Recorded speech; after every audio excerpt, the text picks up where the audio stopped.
अस्सलाम वालेकुम दोस्तों, मैं Mohammad Wahab Mirza, CEO and founder at Saba soft. आज का टॉपिक है getting admission into PIEAS at ब्यास विद अबू बकर अली साहब। अबू बकर अली साहब अभी करंटली जो है वो 6 सेमेस्टर में पढ़ रहे हैं पीएस इलेक्ट्रिकल इंजीनियरिंग में ब्यास में। बाकी उन्होंने एफएससी कहाँ से की, मैट्रिक कहाँ से किया और अभी जो है उनकी क्या मसरूफियात है उसके बारे में उन्हीं से पूछते हैं और फर्दर इंटरव्यू को कंटिन्यू करते हैं। तो फर्स्ट ऑफ ऑल जो है अबू बकर अली साहब, बहुत शुक्रिया आपके कीमती वक्त का कि आप अपना कीमती वक्त निकाल के आए। थोड़ा सा मुझे बता दीजिएगा कि अभी तो आपने जैसे बता दिया हुआ है कि जो है पीएस आपने इलेक्ट्रिकल इंजीनियरिंग कर रहे हैं और 6 सेमेस्टर में। थोड़ा सा अपना जो है एफएससी मैट्रिक का बैकग्राउंड बता दें, कहाँ से पढ़े हैं, अपनी प्राइमरी एजुकेशन कहाँ से हासिल किया है और अभी इलेक्ट्रिकल इंजीनियरिंग में अगर कोई स्पेशलाइजेशन कर रहे हैं तो वो किस में कर रहे हैं। Thank you so much Wahab भाई, आपने इनवाइट किया इंटरव्यू के लिए। So basically I am from Attock, my name is Mohammad Abu Bakar Ali and I am currently living in Islamabad. So start से लेकर एजुकेशन जो है वो एफएससी तक मैंने Islamabad college for boys G63 Islamabad में कॉलेज है गवर्नमेंट, वहाँ से हासिल किए। And after that I was enrolled in Pakistan institute of engineering and applied sciences. और मैं करंटली अभी 6 सेमेस्टर में हूँ बीएससी इन इलेक्ट्रिकल इंजीनियरिंग में। और that was all about my introduction. We can carry on. माशाल्लाह। अच्छा अच्छा, अबू बकर साहब, मुझे बताइएगा कि मतलब आप अगर इस्लामाबाद से पढ़े हुए हैं, इस्लामाबाद में फास्ट है, नस्ट है, प्यास तो है ही ऑब्वियसली, इसके अलावा बहुत सारी यूनिवर्सिटीज होंगी, इस्लामिक यूनिवर्सिटी है, तो आपने उन सारों को छोड़ के जो है प्यास को ही क्यों सिलेक्ट किया, जो है क्या रीजन थी इसके बिहाइंड? प्यास को to be very honest choose करने की कोई एक स्पेसिफिक रीजन थी नहीं। मैं वहाँ पे यू कैन से एक्सीडेंटली गया, लेकिन फिर भी जो चीज़ें सुनी थी लोगों से कि वहाँ पे माहौल काफ़ी अच्छा है। If you particularly talk about education, तो वहाँ पे एजुकेशन की जो स्टैंडर्ड्स हैं वो बहुत अच्छे हैं। At that time when it was 2018, वहाँ पर बच्चों की तादाद बहुत कम होती थी, मतलब बैच कम लिया जाता था क्योंकि 4 डिपार्टमेंट्स थे। तो वो एक चीज़ काफ़ी थी और उस वक्त प्यास जो है वो आगे बढ़ रही थी। मतलब उस वक्त तक रैंकिंग्स में तो इतनी आगे नहीं थी, लेकिन नंबर 1 रैंकिंग, नंबर 2 रैंकिंग पे थी पाकिस्तान में। सो उसने इंस्पायर किया था काफ़ी बच्चों को 2018 में उसमें एडमिशन लेने के लिए। एंड आफ्टर दैट ऑब्वियसली अब बैचेस बढ़ते जा रहे हैं, तो अब तो लोगों का बहुत रुझान है। तो स्पेसिफिक रीज़न नहीं थी, वहाँ पे जाके पता चला कि हम किस यूनिवर्सिटी में आए और यहाँ पे होता क्या है एग्जैक्टली। माशाल्लाह। चलें, एक्सीडेंटली आप ने जो है इलेक्ट्रिकल इंजीनियरिंग में दाखिला ले लिया, तो अब मुझे बताएं, आपने जैसे अभी पॉइंट आउट किया कि अब हमें पता है कि इसका एकेडमिक पर्सपेक्टिव में ये इसकी बहुत अच्छी हाई रैंकिंग है। तो किस टर्म में आप बात कर रहे हैं कि जो है इनके एकेडमिक क्वालिफिकेशंस या इनके पास पीएचडी ज़्यादा हैं या मतलब जो है इनकी रिसर्च लैब्स बहुत बेहतर हैं? सो थोड़ा-सा इसको इलैबोरेट कर दीजिएगा कि एकेडमिक क्वालिफिकेशन में कैसे बेहतर है आपके? अच्छा, अभी जो यूनिवर्सिटीज़ को ना हम लोग नॉर्मली देख रहे होते हैं तो काफ़ी सारे स्टैंडर्ड्स होते हैं जिसके ऊपर देखते हैं। उसमें करिकुलम डिज़ाइन भी आ जाता है, उसी में लाइब्रेरी आ जाती है, इंफ्रास्ट्रक्चर, स्टूडेंट टू टीचर जो एक इंटरेक्शन है या रेशियो यू कैन से, और सोशल लाइफ। तो इन सारी चीज़ों को देख के हम लोग डिफाइन कर रहे होते हैं। अब हर चीज़ को डिफरेंट तरीके से हम लोग देखते हैं।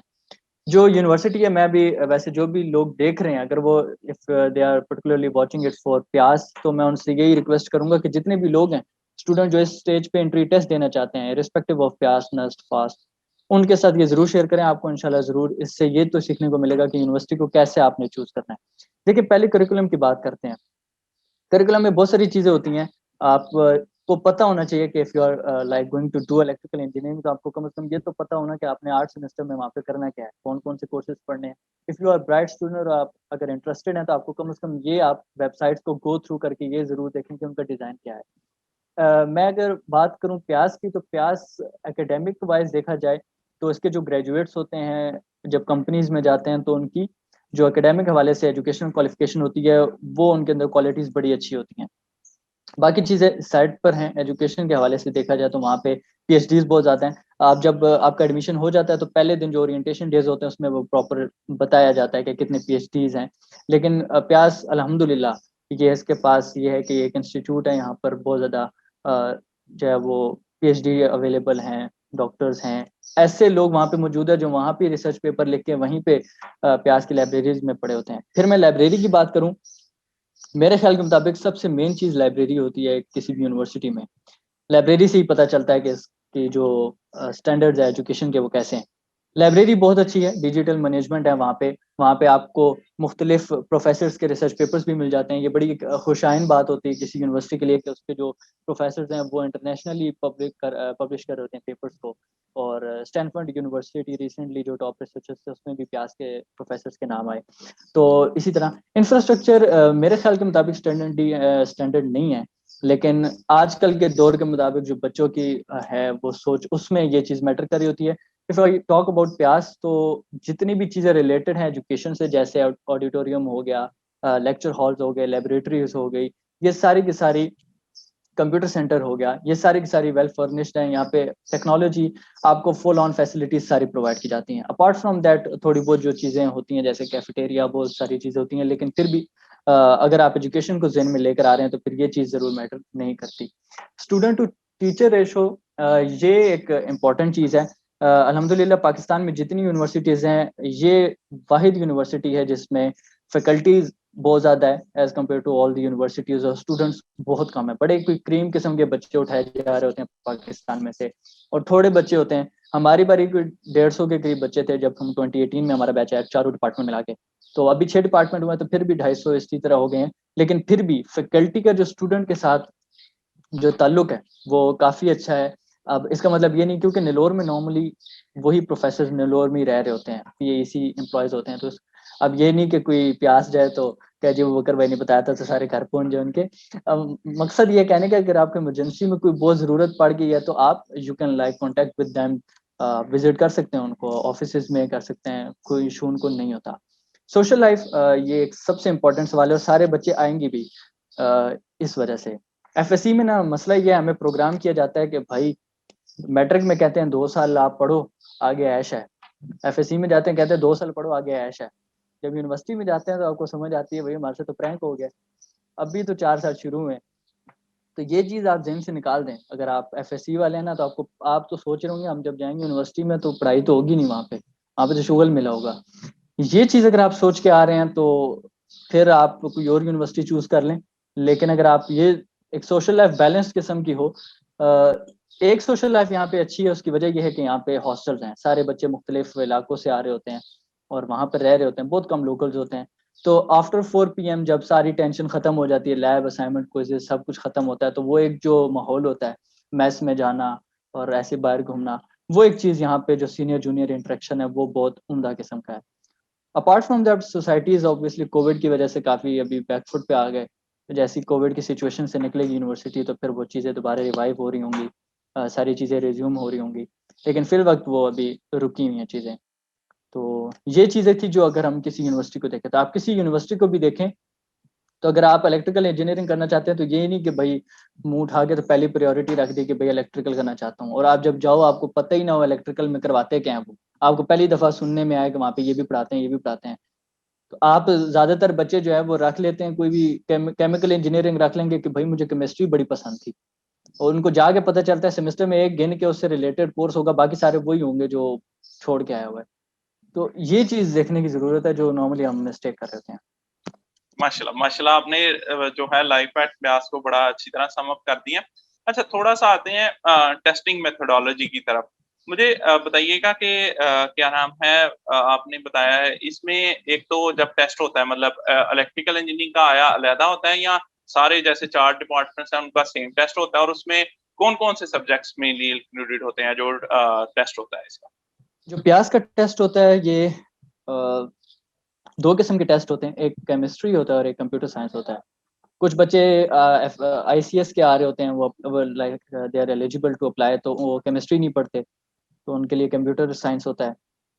जो केमिस्ट्री वाले होते हैं उनके लिए केमिस्ट्री होता है। तो अगर इनकी वेटेज देखी जाए तो रिसेंटली जो हुआ टेस्ट 2024 बैच के लिए जो हुआ था, उसमें फिजिक्स के, मैथमेटिक्स के, आईक्यू, जिसको आईक्यू तो मैं नहीं कह सकता, general aptitude test you can say, और केमिस्ट्री, ये 20 थे और टोटल 80 थे। पहले ये 100 मार्क्स के हो रहे होते थे, अभी 80 हो गए हैं रिड्यूस करके, और टाइम इसके लिए कोई 1.5 आवर्स होता है। तो इस तरह करके टेस्ट होते हैं। अगर तो इनके एग्रीगेट की बात करें तो एग्रीगेट इसकी कैलकुलेशन ऐसे हो रही होती है कि जो प्यास का एंट्री टेस्ट है उसकी 60% वेटेज होती है, और जो SSC यानी मैट्रिक है उसकी 15% होती है, और HSSC जो जिसको FSC हम बोल रहे होते हैं वो 25% है। और अगर इसी के इक्विवेलेंट देखें तो लेवल में जो IBCC से आपको लेवल इक्विवेलेंस मिलती है वो 40% हो रही होती है। तो ये है मेरिट के ऊपर। हाँ, यहाँ पे एक बात की जा सकती है कि बच्चे कहते हैं जी मेरिट कैसे बनता है, तो एक सेपरेट डिबेट है, लेकिन अगर आप एक ब्राइट स्टूडेंट तो आपको पता चल जाता है मैंने प्यास टेस्ट में कितने किए हैं। तो वहाँ पे कोई मेरिट शेरिट कोई नहीं होता कि ओपन मेरिट ये है, क्लोज इस पे हुआ है, पहली लिस्ट इस पे क्लोज हुई, ऐसा कोई नहीं होता। नाम आ जाते हैं, पहला नंबर, दूसरा नंबर, 10 नंबर आ गए। ये नहीं पता होता कि कितने परसेंटेज वालों को रखा है।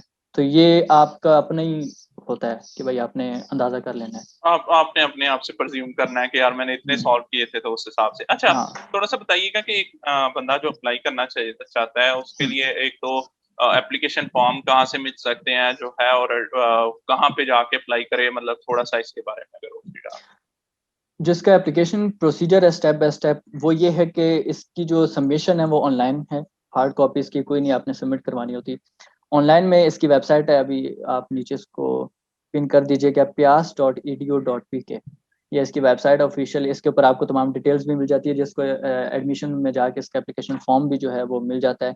एप्लीकेशन फॉर्म आप सबसे पहले आपको जब आप वेबसाइट पे जाते हैं तो आप लोगों को एक अकाउंट और लॉगिन करना होता है। उस अकाउंट और लॉगिन के बाद वो आपका अकाउंट है, जब तक आप प्यास में आपका एडमिशन नहीं हो जाता तो आप उसी को लेकर चल रहे होंगे।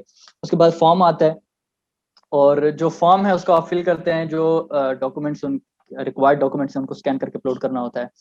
और इसी तरह उसके बाद फिर बैंक चलान होता है। बैंक चलान ये एप्लीकेशन प्रोसेसिंग फ़ी है, जो कि आप लोगों ने अस्करी बैंक के किसी भी ब्रांच ऑफ पाकिस्तान में सबमिट करवानी होती है। उसके बाद आप कॉल लेटर को प्रिंट करते हैं आफ्टर द वेरिफिकेशन कि आपने फ़ी सबमिट करवाई है या नहीं। एंड आफ्टर दैट आपको टेस्ट वेन्यू बताया जाता है, टेस्ट डेट और टेस्ट टाइम वगैरह बताया जाता है। और जो मेरिट लिस्ट होती है वो प्यास के ऑफिशियल वेबसाइट पे ही लगती है। फ़ी के बारे में बताओ, अगर विद इन ड्यू टाइम आप सबमिट करवा रहे हैं तो 3500 है, और अगर आफ्टर ड्यू टाइम आप कर रहे हैं तो 4500 है। और ये नॉन रिफंडेबल फ़ी है, जो कि आपको रिफंड नहीं होती। तो ये एप्लीकेशन प्रोसेसिंग फ़ी है, जस्ट कि आप जाके टेस्ट दें।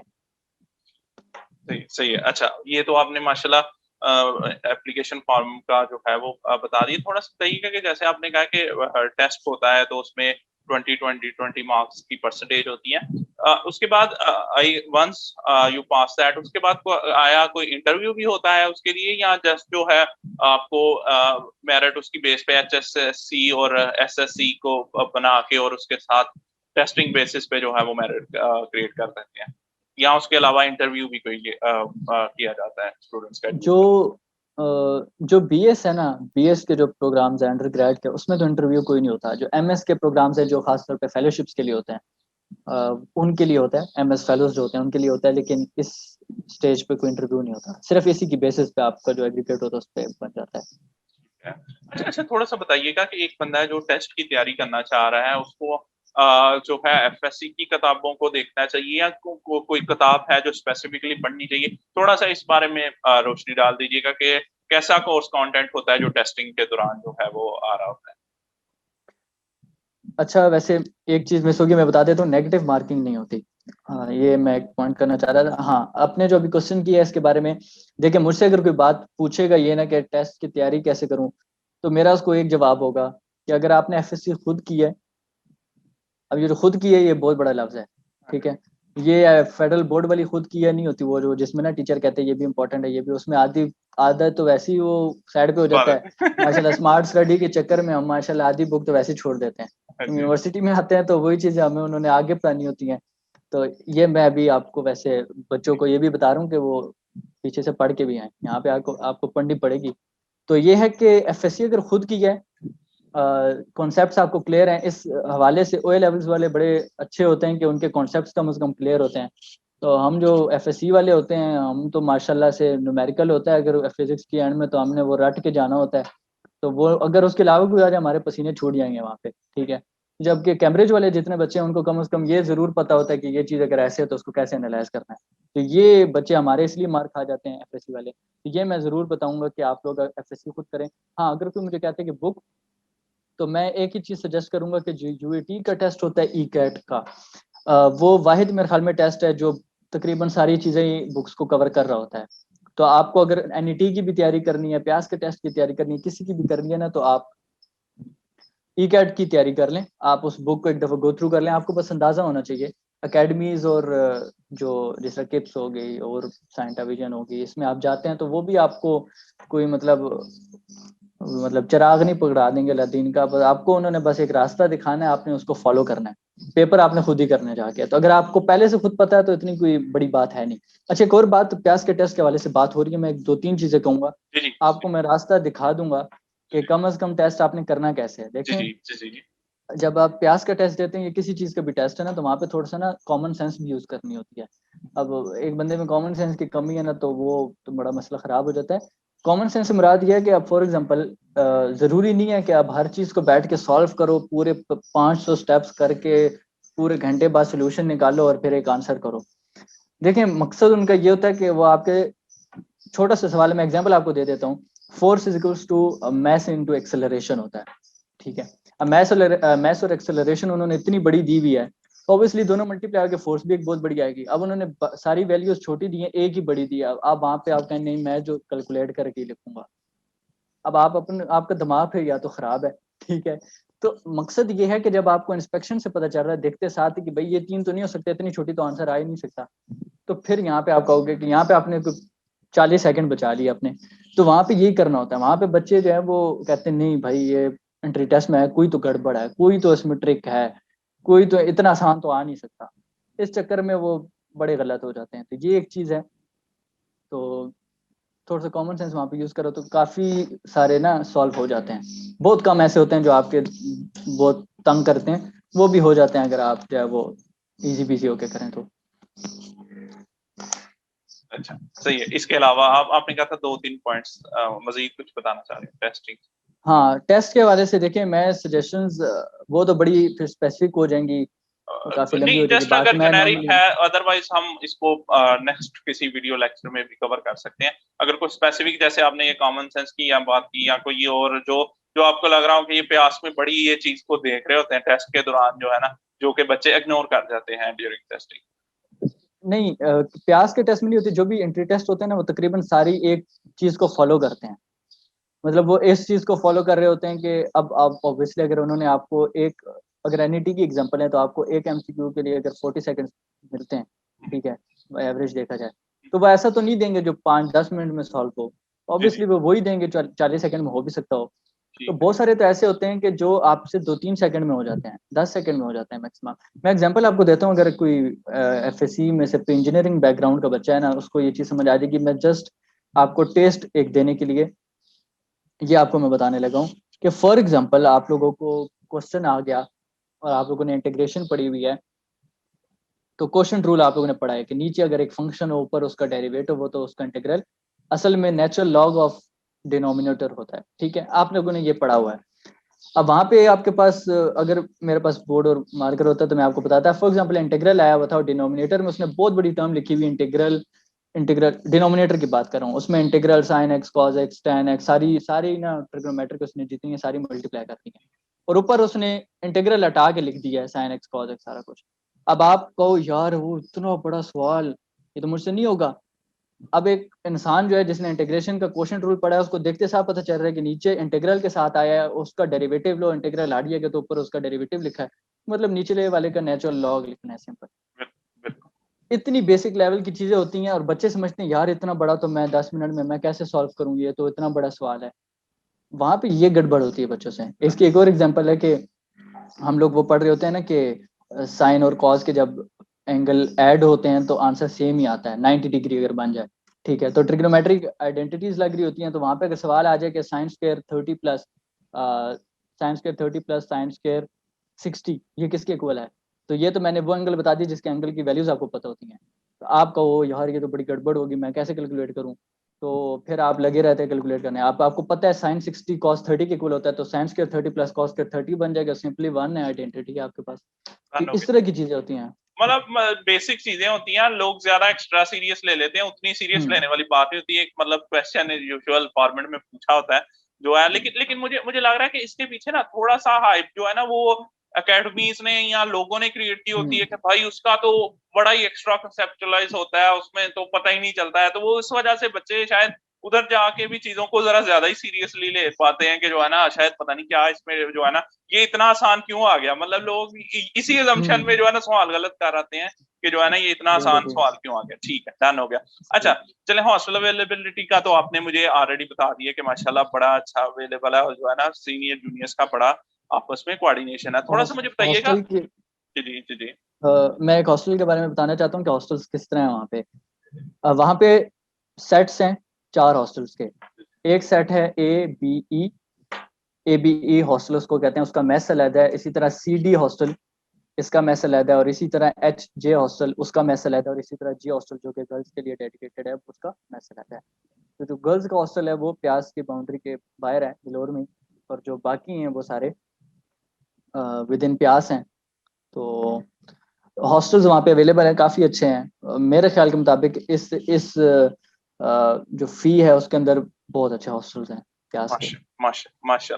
अच्छा अच्छा, थोड़ा सा बताइएगा यूनिवर्सिटी फीस, और आया इसके लिए कोई स्कॉलरशिप अवेलेबल होता है, या मैंने जहाँ तक मुझे सुना हुआ है कि जो है ना शायद फीस तो प्यास अगर आपकी जॉब हो जाए तो कवर करते हैं। मुझे एग्जैक्टली नहीं पता, मैं जस्ट वही बात है, मैं स्टूडेंट नहीं रहा है, लेकिन जो है ना ओवरऑल इसके बारे में बता दीजिएगा कि यूनिवर्सिटी फीस क्या होती है, सेमेस्टर फीस क्या होती है, और उसको कैसे अकोमोडेट किया जा सकता है। और आया कोई ऐसा मिडिल क्लास स्टूडेंट है जो ठीक है जिसने टेस्ट तो पास कर लिए लेकिन वो अफोर्ड नहीं कर सकता, तो उसके लिए कैसे, कितना ईजी है, कितना मुश्किल है ग्रेजुएशन करना अभ्यास। जो फीस है वो डिपेंड कर रही होती है क्रेडिट आवर्स पे। जो एक तो उसकी ट्यूशन फी होती है ना, वो क्रेडिट आवर्स पे होती है। फॉर द एफएससी स्टूडेंट्स जिनको क्रेडिट और नहीं पता, मतलब ये है कि अगर 2 क्रेडिट और एक कोर्स है तो उसका मतलब है कि पर वीक उसके 2 लेक्चर्स हो रहे होंगे। तो एक 16 वीक का एक सेमेस्टर होता है, तो उस हवाले से उसके 32 लेक्चर्स बन जाएंगे, मतलब इस तरह क्रेडिट और होते हैं। तो पर क्रेडिट और उसकी फी होती है। रही बात टोटल फी की, तो रिसेंटली जो हमारे एनरोल हुए बच्चे हैं उनकी जो फर्स्ट फी थी पहली, वो ज़्यादा होती है एडमिशन की, और कुछ और उसमें ऐड होती हैं चीज़ें। तो वो मेरे ख्याल में डे स्कॉलर्स थे जो कि लोकल्स होते हैं, उनकी मेरे ख्याल में 1 लाख के राउंड अबाउट थी। और इसी तरह जो हॉस्टलाइट्स होते हैं उनकी 10,000 ज़्यादा होती है, क्योंकि ट्रांसपोर्ट के तो 10 सबमिट डे स्कॉलर्स ने कराए हैं। ओवरऑल 10 और होंगे, 21,000 हॉस्टल की है, तो 110 के आगे पीछे होती है। उसके बाद फिर ये रिड्यूस होकर हॉस्टलाइट्स की 70-80 के राउंड अबाउट आती है, और जो डे स्कॉलर्स हैं उन लोगों की आ जाती है 60 के राउंड अबाउट। तो ये फी है इसकी। स्कॉलरशिप्स की आपने बात की, स्कॉलरशिप्स यहाँ पे आपको वैसे मैं बताऊं तो फी स्ट्रक्चर इसकी प्यास के ऑफिशियल वेबसाइट पे आपको मिल जाएगा। तो आप उसको जाके वहाँ पे देख सकते हैं। वहाँ पे कम्प्लीटली ब्रेकडाउन उन्होंने दिया हुआ है कि लाइब्रेरी की कितनी फी है, हॉस्टल इंटरनेट चार्जेस क्या हैं। और लेकिन बात करें स्कॉलरशिप्स की, वहाँ पे वो भी मेंशन्ड है। वहाँ पे नीड बेस्ड स्कॉलरशिप जिसको ESF बोलते हैं, एजुकेशन स्टूडेंट फंड शायद। तो वो है जिसमें बच्चे अप्लाई करते हैं, वो फैकल्टी में से एक बंदा उसको हेड कर रहा होता है, और बच्चे उसमें अप्लाई करते हैं, और फिर उसके बाद उनका इंटरव्यू होता है। और इंटरव्यू में वही चीज़ें काउंटर चेक होती हैं, जिसमें यूटिलिटी बिल्स आप लगाते हैं साथ, और इसी तरह जितने बिल्स हैं वो सारे लगाते हैं, बैंक स्टेटमेंट, पे स्लिप, मतलब इस तरह की चीज़ें लगाते हैं। और एफिडेविट लगाते हैं कि वाकई आपके वाले साहब की मंथली इनकम, पे नहीं इनकम, इनकम इतनी है। तो वो उसके बाद फिर आप डिसाइड किया जाता है कि ट्यूशन फी वेवर कितना मिलना है। फॉर एग्जाम्पल आपके 40,000 ट्यूशन फी थी बट उस सेमेस्टर की, तो अगर वो 100% ऑफ है तो वो 40,000 आपके नहीं होंगे। उसके अलावा जो फी थी, अगर आप डे स्कॉलर अंदर 20,000 है या जितनी, तो वो इस तरह करके होती है। रही बात बाकी अपॉर्चुनिटीज की, तो बहुत सारी अपॉर्चुनिटीज हैं। आप जब प्यास में आते हैं तो आपको पढ़ाई के हवाले से अपॉर्चुनिटी ज़्यादा मिलती हैं। इधर नेस्कॉम के भी फेलोशिप्स ऑफर किए जाते हैं आपको, और वो फेलोशिप्स होते हैं जिसमें आप उन्हीं के अंडर पढ़ रहे होते हैं, और फिर उसके बाद आप वहीं पे जाते हैं, और ये एक सॉर्ट ऑफ फेलोशिप है, स्टाइपेंड आपको वही देते हैं। और उसके बाद फिर आप if you are studying in प्यास, तो आप फेलोज से मिलते हैं, PAEC के जो MS के होते हैं। आप फैकल्टी भी जो है वो PAEC के एम्प्लॉयज़ हैं, तो आपको मिलते हैं। तो आपको कम से कम थोड़ा बहुत आइडिया PAEC का भी होता है। बड़ा जुनून होता है बच्चों का कुछ को, तो वो फिर MS में प्यास में MS के लिए अप्लाई कर लेते हैं। तो वो फिर उनको थोड़ा बहुत कम से कम अंदाजा हो जाता है, वो उसी सिस्टम से गुजरे होते हैं ना, तो वो ज़्यादा आसानी हो जाती है उनको वो टेस्ट करने की, क्योंकि प्यास ने उसी सिस्टम में उनको पढ़ाया होता है, उसी माहौल में वो पढ़ के जा रहे होते हैं। तो वो हर यूनिवर्सिटी का बच्चा MS सर्वाइव भी नहीं करता वहाँ का। मतलब जो ME होता है ना, उनको 0 सेमेस्टर लगाते हैं, वो कुछ टाइम ही होते हैं, वो पहले 0 सेमेस्टर में ही अल्लाह हाफिज। तो वो फिर उसके बाद पहला सेमेस्टर उनका स्टार्ट होता है। तो वो ये है कि आपको अपॉर्चुनिटी एमएस की भी मिल सकती है अगर आप प्यास में पढ़ते हैं, तो आपके लिए ज़्यादा चांसेस हो जाते हैं। ठीक है। और अब अभी बीएस में जो है थोड़ा सा इसको इंशाल्लाह हम फर्दर माइट भी जो है ना ये फेलोशिप और रिसर्च रिलेटेड करेंगे, वो मेरे ख्याल में वो जरा लंबा टॉपिक हो जाएगा। मुझे थोड़ा सा बताइएगा कि अभी करंटली जो है वो प्यास कितनी डिग्रीज ऑफर कर रहा है जो है मतलब बीएस में?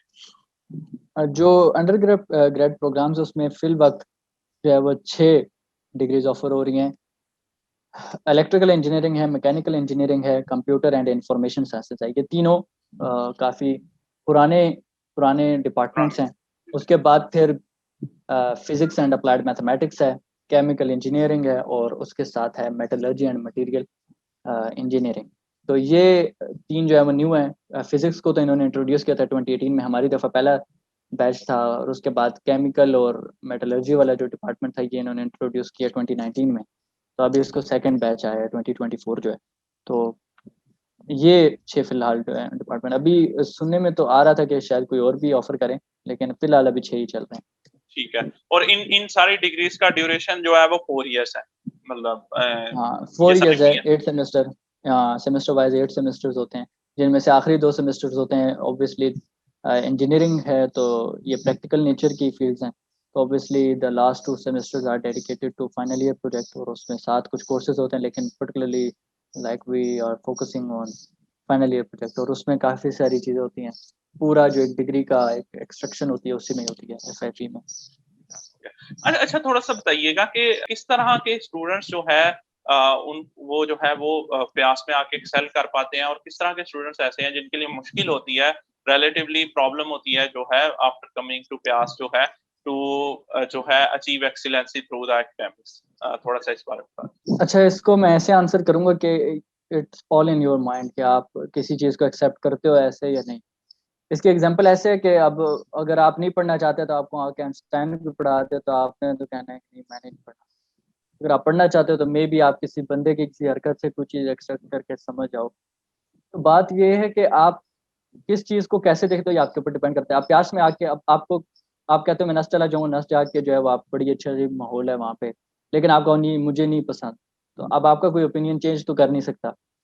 बात यह है कि आप प्यास में भी जब आ गए हो तो आपको जैसी प्यास मिलेगी, तो वहाँ पे कोई आर्टिफिशियल करके नहीं आपको दिखाएंगे, देखो पहले 10 दिन आपको नई प्यास दिखाएंगे, उसके बाद कहीं और ले जाएंगे। तो आपको जो पहले दिनों में दिखाई जाएगी वही प्यास होगी। तो यह है कि सोशल लाइफ आपने खुद बनानी है। आप जिस यूनिवर्सिटी में पढ़ने जा रहे होंगे वहाँ पे आपके दोस्त होंगे, ये आपके ऊपर डिपेंड करता है आप उनके साथ कैसे गैदरिंग्स करते हो। ज़रूरी नहीं है कि हर यूनिवर्सिटी में सिर्फ पढ़ाई होती है, ये बात मैं नहीं कह रहा। लेकिन आप जब प्यास में जाते हो तो ज़रूरी नहीं है कि सोशल आपको अगर कोई ये आपको किसी ने लुकमा दिया हुआ है कि नहीं भाई वहाँ पे तो सोशल लाइफ नहीं है, तो आप ये इस चीज़ पे ईमान ले आए और आप कहें नहीं मैं नहीं जाऊँगा प्यास में।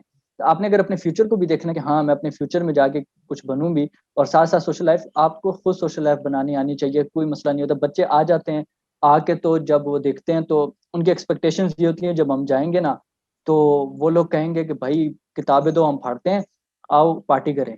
ठीक है, जब वो ये सोच के जाते हैं वहां पे और सीन होता है। पहले वीक के बाद पढ़ाई स्टार्ट होती है, सेमेस्टर वाइज आपकी वक्त के साथ साथ आपकी एवेल्युएशन हो रही है जो कि एफएससी में नहीं होती। आप आखिरी 1 महीने में पढ़ के माशाल्लाह 95% ले लेते हैं, टॉप भी करते हैं बोर्ड में।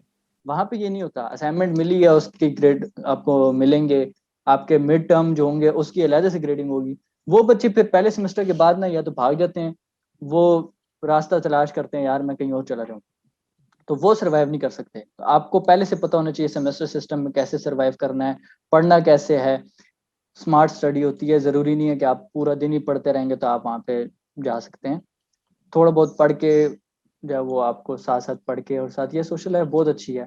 आप प्यास के बाहर जाएं, आप घूमे फिरे, कोई इतना मसला नहीं होता। ट्रांसपोर्ट सबसे मेन आपको फैसिलिटी प्रोवाइड की गई है पूरे इस्लामाबाद में, आपको हर जगह पे माशाल्लाह से मिल जाती है, तो ट्रांसपोर्ट आप जा सकते हैं। तो डे स्कॉलर्स जो होते हैं वो उनके लिए तो ट्रांसपोर्ट का कुछ नहीं होता। हॉस्टलाइट्स भी जो होते हैं वो भी अगर जाना चाहें तो जा सकते हैं। तो it's all dependent upon you कि आप कैसे एंजॉय करना चाहते हैं। यही 4 साल हैं। आप जब चले जाएंगे ना प्रोफेशनल लाइफ में, बाप भाई आप भी हैं, तो आपको शायद याद आता होगा कि फास्ट में जो 4 साल गुजारे थे, तो उस वक्त हमारे जहन में नहीं था कि ये अब भी जो प्रोफेशनल लाइफ में हम चले जाते हैं ना तो वो थोड़ा सा चेंज हो जाता है। बंदा नहीं भी मेच्योर होता तो कोशिश कर रहा होता है मैं मेच्योर बन जाऊँ। तो यही 4 साल हैं, इसको जितना आप इजी बिजी होके गुजार सकते हैं जी जी वही।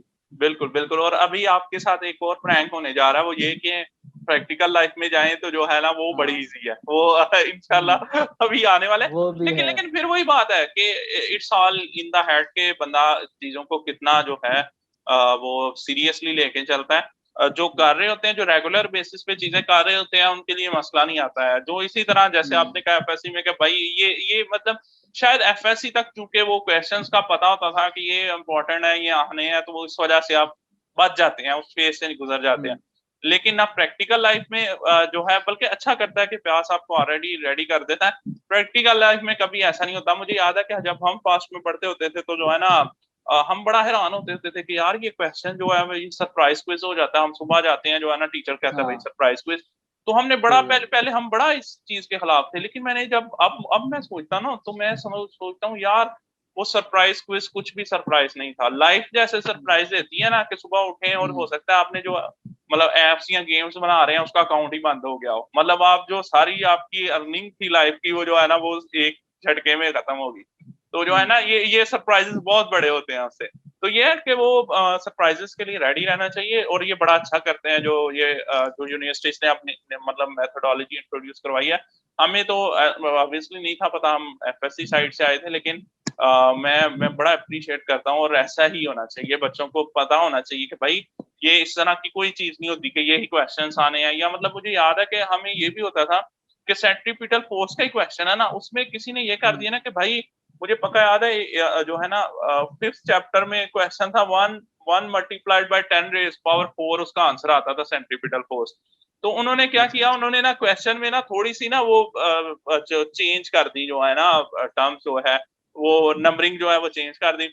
अब वो सारे वेट कर रहे हैं कि यार ये वन मल्टीप्लाइड बाय 10⁻⁴ क्यों नहीं आंसर आ रहा। मतलब इस तरह की जो है वो स्टडी की होती है बच्चों ने। और जो है ना तो हाँ वो, और हालांकि मतलब यार आप इंजीनियर हो, सिर्फ आपने ये करना है F = mv² / r, इससे बड़ी चीज नहीं है। वो जो v की वैल्यू है वो दे दो, जो m है वो दे दो, और बाय r करना है, और आपका जो है वो डिजायर्ड रिजल्ट मिल जाना है। लेकिन वो इसलिए वो वो मतलब अगर आ रहा है ना एग्जाम्पल 1 × 10⁻² आ रहा है, तो वो ये सोच रहे हैं कि क्यों ये 10⁻² आ रहा है। ये उधर किताब में तो जो है वो 10⁻⁴ ऐसा था। है। तो ये चीज है, इस चीज से बच्चों को निकालना चाहिए इंशाल्लाह। बिल्कुल। हमें तो यूनिवर्सिटीज ने सिखाया, और मैं बड़ा खुश हूँ। और मुझे बड़ी खुशी भी है कि प्यास में भी ऐसा ही है। और इवन मतलब जो भी रिनाउंड यूनिवर्सिटीज है, उन्होंने इन चीजों को मेथोडोलॉजी को तोड़ा है, तो उनका नाम बना है कि यार ये चीजें कुछ भी नहीं होती है कि जो है ना सरप्राइज कुछ नहीं हो सकता, या आउट ऑफ कोर्स क्वेश्चन नहीं आ सकता। तो ये जब करेंगे तो इंशाल्लाह इसी तरह लर्निंग चलती रहेगी। बहुत बहुत शुक्रिया अबू बकर अली साहब। इसके अलावा कोई जाते हुए एडवाइस देना चाहें जो है न्यू जो अप्लाई करना चाह रहे हैं, जो इंटरेस्टेड है प्यास में, थोड़ा सा अगर उनके बारे में बताना चाह रहे हैं, उनको थोड़ा बता। मैं एक सजेशन देना चाहूंगा सबको। आपसे सबसे बड़ी गलती एक ही होगी, वो आप में से मैक्सिमम बच्चे जो 20-24 बैच के हैं, वो अगर कोई इसमें से मेरा जूनियर देख रहा है तो उसको पता होगा। प्रायोरिटीज का एक वहाँ पे पोर्शन होता है एप्लीकेशन फॉर्म में, और वहाँ पे ना बच्चे क्या करते हैं, 6 फील्ड होती हैं, अकड़ बकड़ बम्बे बो, जो पहले आया रख दी, दूसरी तीसरी। और जब चले जाते हैं, ऑब्वियसली अगर आपने एक लो मेरिट वाला डिपार्टमेंट है, उसको पहली प्रायोरिटी रखती है। और आप बेशक मैकेनिकल के भी मेरिट पे उतरते थे, तो आपको वो ऑफर होगा। क्यों? क्योंकि आपकी प्रायोरिटी, वो आपको वो प्रायोरिटी वाला दे ही नहीं सकते जो जो आपकी प्रायोरिटी में है नहीं। तो ये तो हक मैकेनिकल वाले का मार रहे हैं जिसने पहले भी प्रायोरिटी पे मैकेनिकल रखी है। तो आप फिर ना जब यूनिवर्सिटी चले जाते हो तो आपको ना पसंद नहीं आता, नहीं यार मुझे ये डिपार्टमेंट नहीं पसंद, मैंने मैकेनिकल में जाना है। फिर ना आप ना, पता है कैसे होते हो आप? होते हो हाइड्रोजन की तरह, वो पीरियोडिक टेबल में कभी इधर जा रहा है, कभी सारे उसको निकाल रहे होते, कहते हैं तू इस कॉलम से निकल। ठीक है। तो अब वो वहाँ पे ये होता है कि एप्लीकेशन लेके रजिस्ट्रार के पास जा रहे हैं, सर मेरा इलेक्ट्रिकल में करवा दें, सर सीट खाली है, सर बच्चे छोड़ गए हैं तो करवा दें। वो कहते हैं भाई जिसके इलेक्ट्रिकल की प्रेफरेंस है हम उसको क्यों ना रखें। ठीक है। तो ये चीज बड़े कोई दिमाग को हाजिर नाजिर रख के करने, ये नहीं कि अपने मामू को कहें मामू फिल कर दें फॉर्म। मामू नहीं फिल करें, आप खुद फिल करें बैठ के। मेरे साथ एक ऐसे हुआ, मुझसे एंट्री टेस्ट किस तरह कोई कर रहा था, तो उसके किसी मामू ने फिल कर दिया फॉर्म। तो जब रिजल्ट आ गया तो जी उसका रिजल्ट आया तो उसका नाम आ गया एक फील्ड में, वो भी कोई 607 या पता नहीं कौन सी लिस्ट के बाद आ गया उसका ना, उस डिपार्टमेंट में नाम आ गया। अब जी नाम आया तो मुझे जी मामू का फोन आया, बेटा क्या हाल है, वो इसने तो उसमें करना था तो ये तो इसमें हो गया। मैंने कहा प्रेफरेंस लिस्ट जरा बताएं। उसने कहा ये पहले नंबर पे हमने ये रखी थी। मैंने कहा वाह क्या बात है। अब क्या हो सकता है? अब मामू ने जब फिर के, मामू को क्या पता कि भाई बच्चे ने कहाँ जाना है। अब मामू कह रहे हैं मुझे नहीं पता था कि प्रेफरेंस जो होती है पहले वाली मिलती है दूसरी वाली, मैंने तो 3 जो भी पसंद की थी वो लिख दी। तो ये एक बहुत बड़ी गलती है। आप जब एफएससी की बुक्स को खोलते हैं ना, तो फिजिक्स को खोलेंगे तो करंट भी आपको नजर आएगा, आपको यंग्स मॉडुलस भी नजर आएगा, मैकेनिकल की चीजें, इलेक्ट्रिकल की चीजें। तो आप वहां से कम अंदाजा लगा सकते हैं कि भाई आना और चीज है, कॉन्सेप्ट आना और चीज है। आना तो एफएससी वालों को सबको आता होता है, रटे मार के हम लोगों ने तो माशाल्लाह। लेकिन कॉन्सेप्ट ये होता है कि आपसे कोई भी चीज पूछ लेना, आप ऑन द वेरी स्पॉट बता दें कि हाँ भाई इसका ये जवाब है। तो आप वहां से आप अंदाजा कर सकते हैं कि आप किसके लिए बने। करियर काउंसलर्स जो होते हैं, आपके वाले साहब से बड़ा जो काउंसलर है वो कोई नहीं होता, ठीक है। और आपके जो टीचर्स हैं तो उनकी भी सुन लिया करें। बच्चे जो एफएससी वाले टीचर्स हैं उनको नजरअंदाज करते हैं। टू बी वेरी ऑनेस्ट, उस्ताद की ना हमारे यहाँ पे कोई इतनी वैल्यू है नहीं। कोई नहीं पूछता, अपनी मर्जी से जो करते हैं। टीचर से पूछें। आपको, मेरे एक टीचर थे, मैं आपको यकीन बताऊं, मेरी जिंदगी में जितने भी अचीवमेंट्स हैं छोटी मोटी जितनी भी हैं उनकी वजह से हैं। उन्होंने मुझे पहली दफा देख के कह दिया था तुम ये करोगे, और मैंने उसी चीज के ऊपर किया और आज ये है। मुझे मैट्रिक में उन्होंने एक जिसको यू कैन से कॉन्फ्रेंस की थी पेरेंट्स के साथ, और उसमें उन्होंने सबको बताया था आप इस बेटे को इधर भेजें, इधर भेजें, इधर भेजें। तो उन्होंने फिर एफएससी में पेरेंट्स ने उन बच्चों को ना उस जगह पे लगाया, ताकि 2 साल कम से कम बच्चा माइंड उस तरफ बनाए। ये नहीं कि एफएससी के बाद फौरन ही बंदा जो है वो या तो फोर्सेज में घुस जाए या इलेक्ट्रिकल में घुस जाए। 2 साल कम से कम वो माइंड बनाए कि हाँ भाई मैं इलेक्ट्रिकल के लिए अप्लाई करना चाहता हूँ। तो मैट्रिक से थोड़ी बहुत काउंसलिंग स्टार्ट की जाए, ये पेरेंट्स को भी मेरा मैसेज है। Thank you so much. माशा बहुत शुक्रिया। माशाल्लाह, मुझे उम्मीद है अबू बकर अली साहब आपको लेक्चरशिप करनी चाहिए जो है ना। आप आपकी क्लास में ना जो है स्टूडेंट्स बड़ा एंजॉय किया करेंगे। क्योंकि थैंक मैंने यू सो बड़ा much. Thank you video so में मच। लेक्चर में एंजॉय किया। अच्छा अच्छा, बहुत बहुत शुक्रिया अबू बकर थैंक अली यू सो साहब मच। आपके आने का। दोस्तों, मोस्ट प्रॉब्ली आपके पर्टिनेंट क्वेश्चंस जो है वो सॉर्ट आउट हो गए होंगे। इसके अलावा कोई भी क्वेरी हो तो आप पास ऑन कर दीजिएगा, मैं कोशिश करूंगा। ऑब्वियसली अबू बकर अली साहब अभी अपनी करंटली जो है वो स्टडी करते हैं, तो अगर वो थोड़ा सा टाइम दे सके तो मैं इंशाल्लाह इसको या तो वीडियो दोबारा की जा सके या कमेंट में आंसर किया जा सके। तो हमारे साथ जुड़े रहने के लिए और हमारी वीडियोस को एक तो फर्स्ट ऑफ ऑल जो वीडियो है उसको लाइक कर दीजिएगा और दोस्तों के साथ शेयर कीजिएगा। हमारे चैनल को सब्सक्राइब कर लें ताकि आपको फर्दर जो है वीडियोस मिलती रहें। हमारे चैनल पर बार-बार आने के लिए बहुत-बहुत शुक्रिया। अल्लाह हाफ़िज़। पाकिस्तान ज़िंदाबाद।